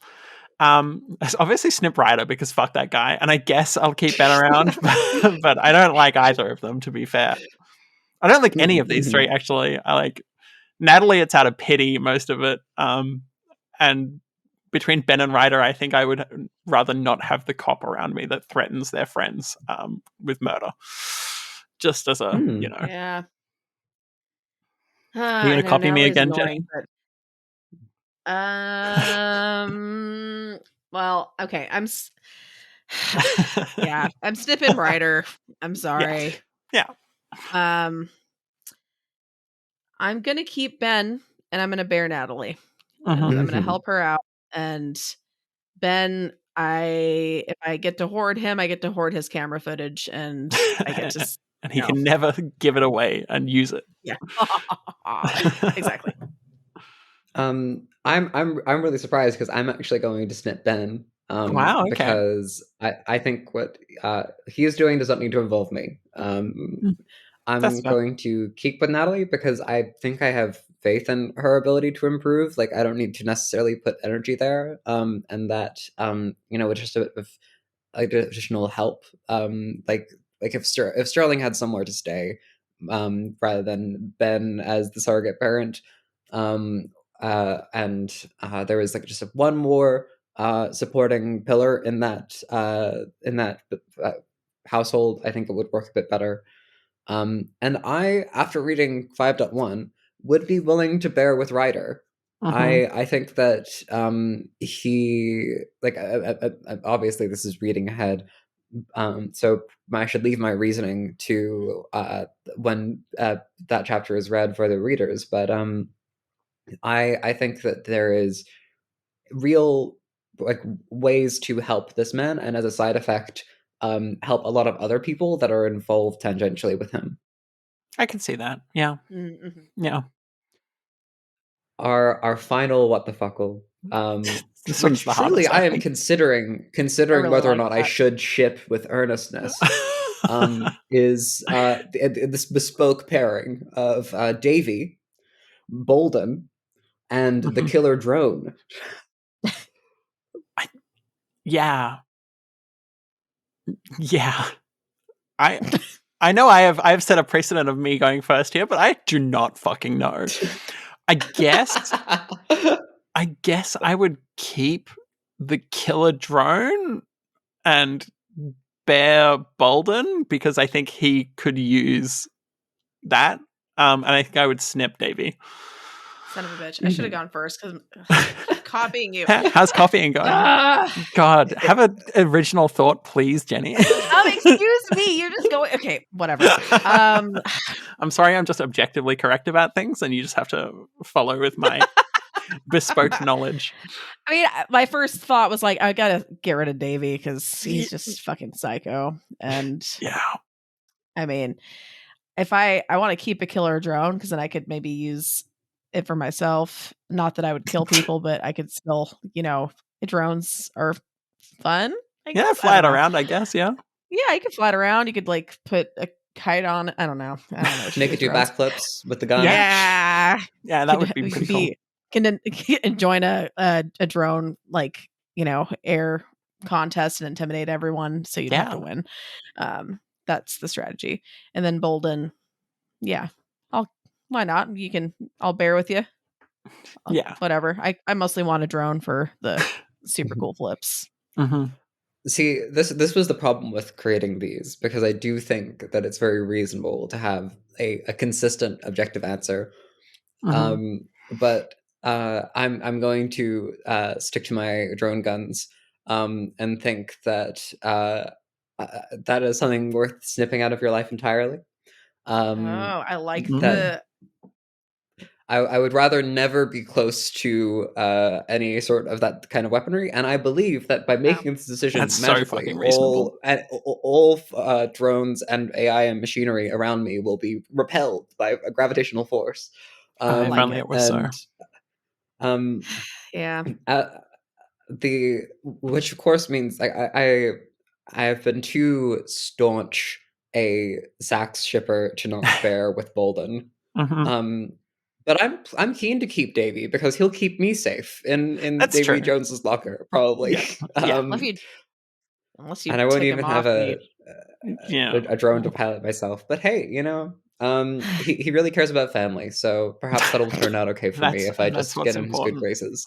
That's the important thing. Yes, he's a family man. He is a family man. He's from a Fast and Furious movie. Yes, thank you for understanding the reference. Okay, I'm gonna I don't know. Maybe it's because I'm from Texas, so there's no getting rid of the guns here. There's just not. So that horrifies me. Yeah. I don't know. Yeah. I think I have spoken a little bit about like guns before in this podcast, but as an Australian, the idea of anybody having a gun around me instantly makes me uncomfortable. And like I grew up in the country where like my family had guns. My Yeah. family still does have guns, and it makes me uncomfortable. And I am, That's just very like, reasonable. yeah, no, thank you. Yeah, the amount of people that like close carry and Ugh. open carry, and yeah. Do you think Nicola thank you. had the right number of guns? Oh my god! Because apparently it's reasonable to have more backups than we estimated. Trying to recall how many guns. It just said guns. It just said guns. Yeah. Well, that's hard to say. that's a very given that the most defensible number is probably 0. Yes. Yeah, well, not here in Merca. You gotta protect your right to something. Protect your right to having people. guns. Yeah, that's been working really well for us. It's been working really fucking well. Hate guns. Hate. And on that note, that's our show. Yeah. Jenny, would you like to do any guest plugs? Is there anything that you'd like to advertise? Okay, believe it or not, guys, which I bet no one believes us, but we're gonna do a final episode of Pale in Comparison. What? I know, which we said we were gonna do like months and months and months ago, and we didn't do it because I don't know. Life, just circumstances, stuff's been cray, and it's less crazy now. So we're gonna do it. I'm looking forward to it. Yeah, me too. I'm not anticipating many listeners because it's been a long time, but it's gonna be fun anyway. Oh, thanks. Yay. Okay. I mean, even if you don't, we'll have but yeah. I'm looking forward to it. Yes. Oh, good. Thank you. You got 2 listeners right here. Yay! And that's all we need. Woo! And maybe a few more from our audience. Yeah, hopefully. That would be great. Not a Venn diagram circle overlap in terms, but anyway. There may be, but I don't know. And no problem then, because we'll have brought it to their attention. Perfect. Love it. And check out trying to, I'm sorry. No, you go. Sorry. Of course. Very slow plugging. We're trying to get my mom to read more Pale. And so for our Mom Critiques Wildbow. So I mean, I'm not gonna say soon because I'm not gonna but soon, as soon as we can get her to do it.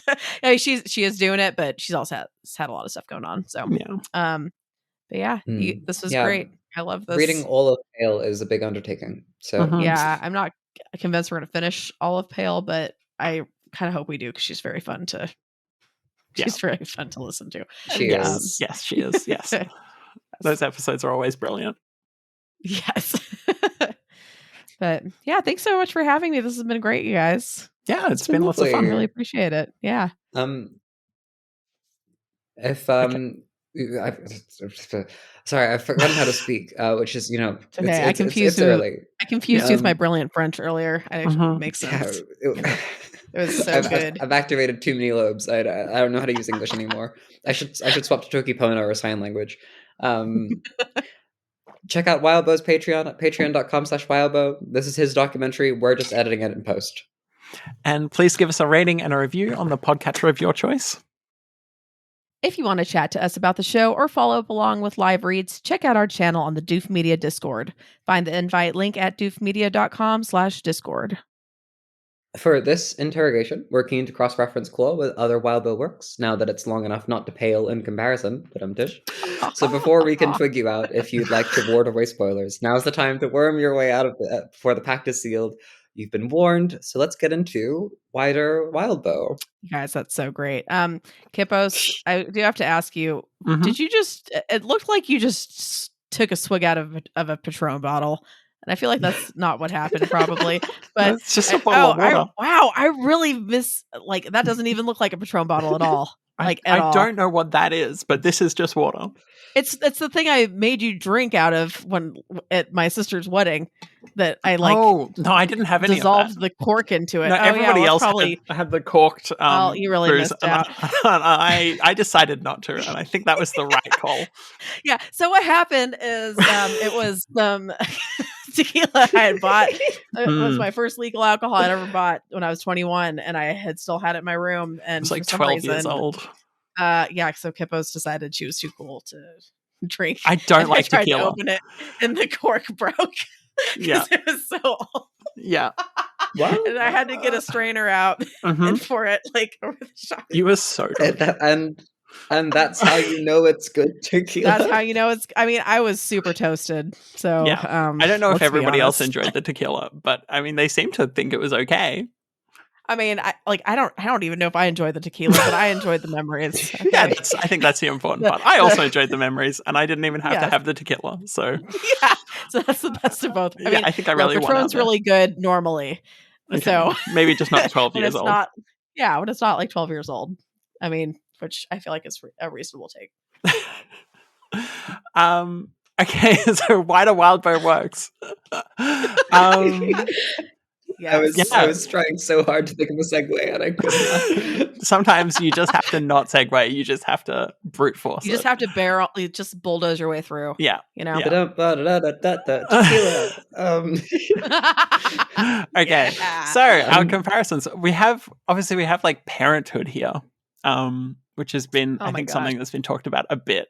And how does Natalie and how do Ben stack up? Not very well, I think. But there's been worse. No one.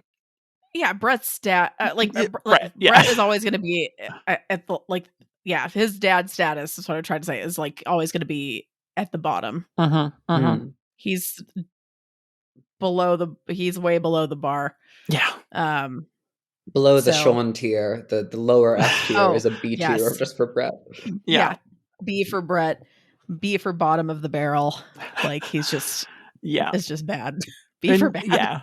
Natalie is B for bad, yeah. Natalie is not doing well though. Like she is yeah, she does not stack up very favorably to the other parents. Like obviously, in discussions around like Worm and stuff, you see a lot of things about Taylor's dad and like the stuff that he could be doing to be better. But like compare him to Natalie and he's the fucking angel, Yeah. Yeah. Like yeah, Natalie's she was starting to do like a little better towards the end. She definitely, but like 3 talks in with Ben, she was starting to get better. Yeah. Yeah. 3rd time's the charm. So I mean, progress in days, Yeah, it is true. It's not nothing. It's not nothing, but like, I mean, yeah, every inch she gains, she loses a mile again. Like when she's like doing kind of okay, and then she like has to tell Ripley to her face that she hates her name, and that's in like 4.5, I think, when they're leaving the library, and it's like, bitch, don't tell your don't tell a kid that you hate their name. Don't tell anyone that you hate their name. Like that's just rude. There's no reason for it. And then Ripley fires back with, "Well, I kind of hate you," and it's like, reasonable. Yeah. At that moment, like you're telling your kid that you hate their name because you hate the representation of the life that they had away from you. And she loved her life. She was happy. Like, of course she's gonna hate you. Yeah, because you're taking her away from everything. Yeah. And definitely better than Ken's parents. As low as that bar is, there's no face smushing into broken plates. That's a plus. Yeah. To be honest, I forgot about Kenzie's parents, but I should never I think we all blacked out Kenzie's parents. Honestly, yeah, I think the dinner chapter was enough to traumatize everybody in the readership. Yeah. So her parents. Yeah, and what's interesting is that on the topic of Kenzie, Natalie, as in Swan Song, I'm sorry, am I crossing my wires? Is Natalie the Natalie is the Yeah, Oh, sorry, he's go a on, Jenny. paralegal. Yes. Yeah. Okay. Yes. Um, Yeah. I would say Natalie, the paralegal, does slightly better by Kenzie and Yeah, the chicken tenders I think than so. Yes. She's not perfect as far as I recall. It's been a while since I haven't read Warden. It's like since it was being written, but I Yeah, it's remember been a her while. being imperfect, but Then better. again, it's not her kids compared to Tattletale, who is apparently in charge of all of them. Yes, Tattletale is the mum. And Tattletale as a mum is better than Victoria Natalie. also the mum. Yeah. Swansong also the mum. And somehow in Unit, all those supervillains about as good as Mia has somehow managed to be by being very busy. Yeah.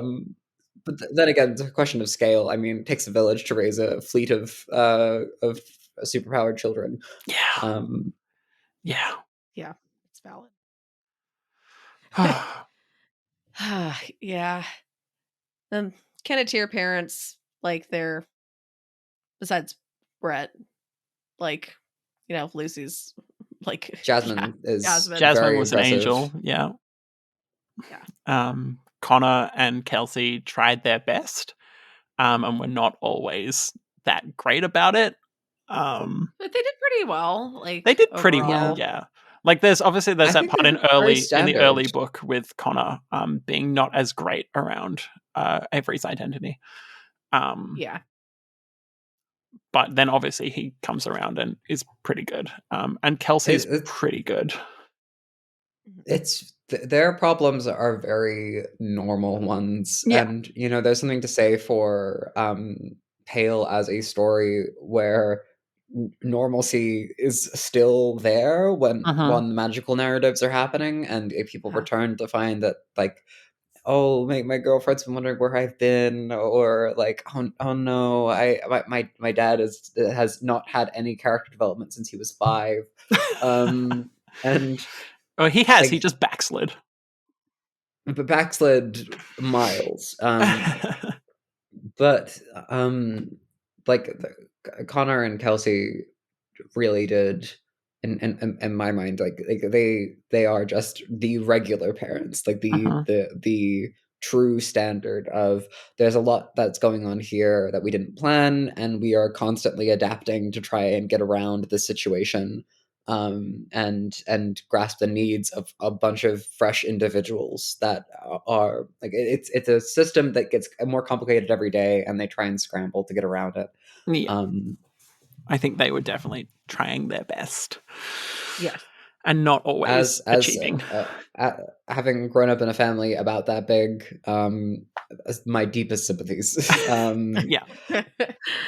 It's a big family. There's the brood, the extended family. Everyone is every adult is the second youngest of 8. So they just there is a fleet of cousins. There is a hive. But I suppose, just to like sign off, there's comparing Ben to Kenzie. Ben to Kenzie. Because she doesn't mind recording nearly as much, Yeah, and is really confused why everyone's so bothered. That's true. They're all up in everyone's business, and they just want to help. They just want to help. They mean well. She can do a lot more damage because she has superpowers of her tinkering. Her cameras wildness. are really good. Really freaking good. I think with Kenzie, she combines Mia and Ben in terms of how they surveil. Because Mia is very like state level, like mass surveillance, and obviously Ben is very interpersonal, whereas Kenzie is, like Kenzie really is both. Yes, Kenzie in her best state is the interpersonal. Yeah. Imagine if we just gave Sterling every possible camera. I think that would Imagine help if we him. didn't. I think that would help. Oh yeah, that's a great idea. Oh, Kenzie, Somehow Oh, I I forgot forget about how like tragic Kenzie is when I think about Ward, and then someone reminds me about the character of Kenzie, and I'm like, oh man, now I'm sad. it's really heartbreaking. Yeah. I Sorry for just being down the want her mood. to be able to be with her dads. Oh, Yeah. my heart. So um fucking sad. and I think not like less so like we see less of this in this arc, but Highland and John Stills, um it's an archetype of Wild Bows at this point, the man that is of war and is defined by it and is trying to use that to protect the next generation, Also, which is I'm very so sweet. sorry, but I do have to now leave to go to an appointment. I am With gonna. that, that's our No, episode. you guys can continue talking if you'd like. I'm happy to mute myself and just like leave this up. So Well, hey, say goodbye to Kip, everyone. We'll bye. feed on the episode a little bit Bye. longer. All right, have fun Yes. chatting. All right. I'm Have looking a good forward to appointment. listening to the end of this when I'm done. Okay, let's start All right. plotting. No. Okay, yeah, Okay, bye. scheme time, scheme time. Yes. Is she gone? Okay, she's gone. She's Okay, gone. Okay. okay, she's gone. Okay, so isn't it crazy how great Kip is? Wow, She's what really an excellent great. hostess. Yeah. She's really lovely. She's so And lovely. Yeah. Mhm. Yes.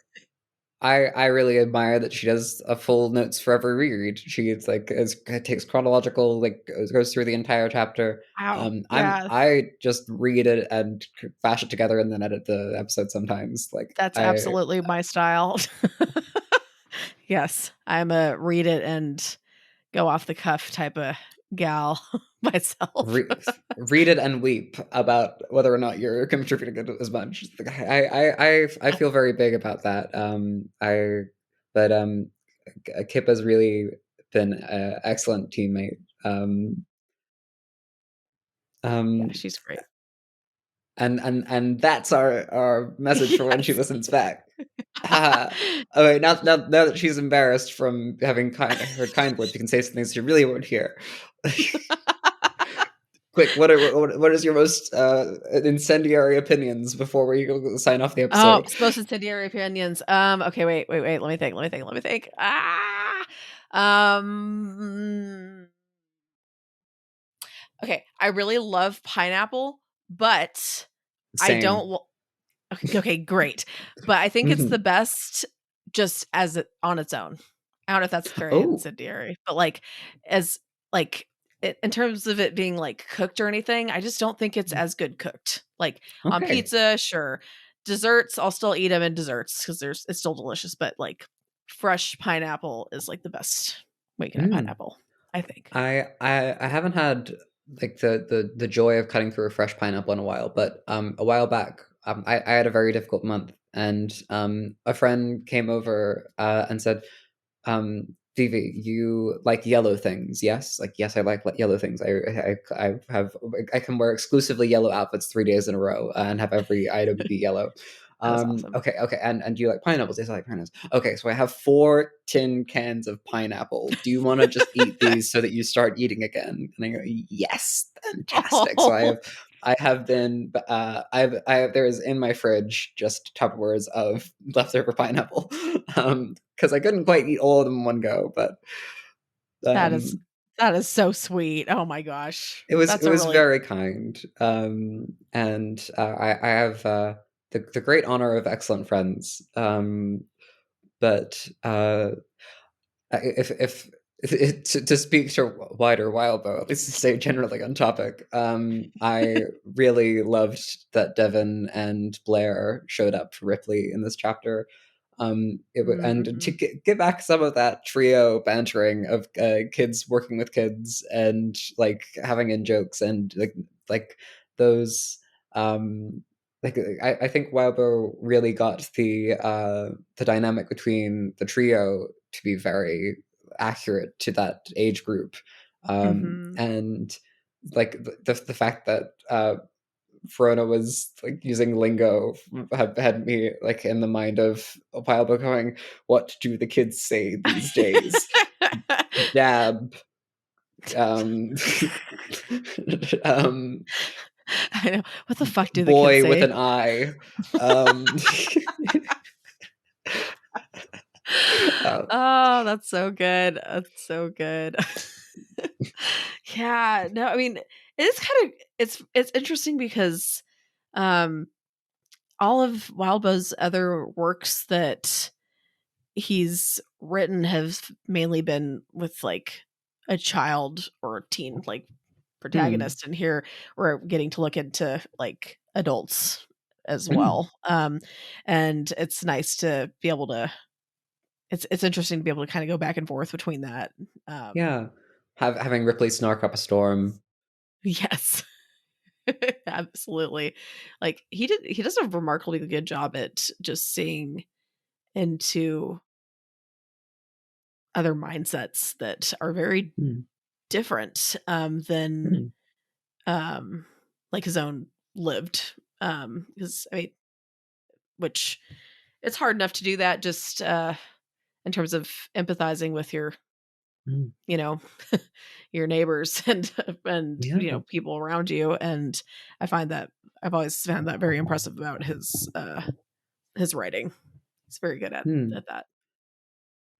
There's occasionally this critique that I've heard of Wild Boar works where after a certain point, characters will um I'm quoting, this is not really an opinion I hold, but like dissolve into therapy speak. Like they become Mm, very nuanced and considerate, and they use a lot of terminology. And like that's a common critique of authors where you like eventually just get to a point where it's more you are writing what like how you would say what you know the character would say. mhm, um, and I think that that is like that critique, which is maybe has legs elsewhere, completely untrue of Claw. I think all these mm, characters have like I really do think I could recognize them in like just if like hearing them from another room. Um, yes. Certainly with the likes of like Natalie and the likes of Ryder. Um, Yes. there's some real standouts in terms of that could only be that character in terms of how they speak. Mhm. Definitely. I have seen that in some of his other works, but a Mm. lot of I mean, like with Ward, that I mean is so therapy It's sort of based. diegetic in Ward. Yeah. Yes. And there's I mean, and I mean, I don't know. I feel like he I don't know. I feel like Wildbow's very intelligent and kind of just goes back into like that way of Mm. speaking Mm, mm, after at least with certain things. But yeah, with Claw, every character definitely has their own distinct voice. You can mm. absolutely tell the difference between um everyone who's speaking. um And the and little mannerisms like Blair in this arc, Blair like going, "Oh, I've been hit, tumbling to the floor. I Oh, know. It's like, the oh my slightest gosh, refusal." I love like the over dramaticism. It's so good. It's uh very sweet. It's very sweet. Like, oh my gosh, that's very 11-year-old. Yes. Oh my gosh. Yeah, I'm like, I wonder how long this book is gonna keep going for. Do you have any idea? Or The current the goal, as I understand it, is 6 arcs. And I think that um, that's gonna happen. And I okay. gotta say, I'm quite anxious about it because that would mean that this podcast would be done by the end of the year, and then we'd be doing the live stream for charity. Oh And yeah. that would be a lot of fun, but it'd be the first time that I did anything like that. So quite the quite the honor, quite the circumstance. Yes. But it's been a blast to follow along with it, and I am really keen to see it to the end. But yes, that will make it the shortest serial. Um, and you can I mean by the pacing you can tell. I mean, Yes. we were just talking about Ward and Pale, and those are gigalithes. They're monuments. There is stories within stories there, and Mhm. depths of nuance. But Claw is like a car crash. Yeah. Like there's things happening and happening and happening and happening is by the second. That is a very apt way to describe that. Shall we call it there? Possibly. I have to figure out trying to figure out with what is happening with my kids. And well, yeah. Originally like my kids and my soon to be ex were gonna stay at my house. And I don't know if they're doing that anymore. Just like I don't know. Anyway, Mm. complicated junk. But Complex. Hard to yeah. do. But I hope it turns out easy. It's been getting a lot easier, which is good. It was very difficult, as things were, but we're amicable at the moment. So, hmm, yeah. So, whew, it's been like a yeah, it's been a wild like past couple years. I'll say that. yeah. It's like almost Well, been, or I'm sorry. good for you and good for those two that things are settling down. Yes, thank you. Yeah, I'm it's almost been a year since I filed, and it's this the process takes a long time sometimes, but Hmm. oh well, it's okay. It's getting there. All right. Well, we Sorry, can. heavier There, than there, you there need, but isn't a secondary sign off to do. So, if there's, unless there's any other connections between Claw and Pale that you can think of, we can just call it there. yeah, I think that's good. That's all I can All think right. of right now, so that's pretty good. Well, thank you very much for listening, and bye for now. See you next week. All right, thanks so much. Okay, I